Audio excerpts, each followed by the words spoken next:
Si Pope Francis, one time, alam mo sinabi niya? Ano yan? Ito yung exact na description na sinabi niya. Na nagpapasalamat siya sa mga OFWs. Ha? Kasi nga, ano siya, bakit? tagapagtaguyod ng mga migrant workers. Ang okay pakinggan, ano? Tagapagtaguyod ng migrant workers, si Pope Francis yun. Yes.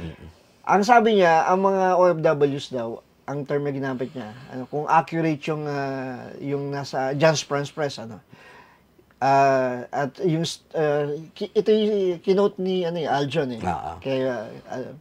kay Cardinal Vincula.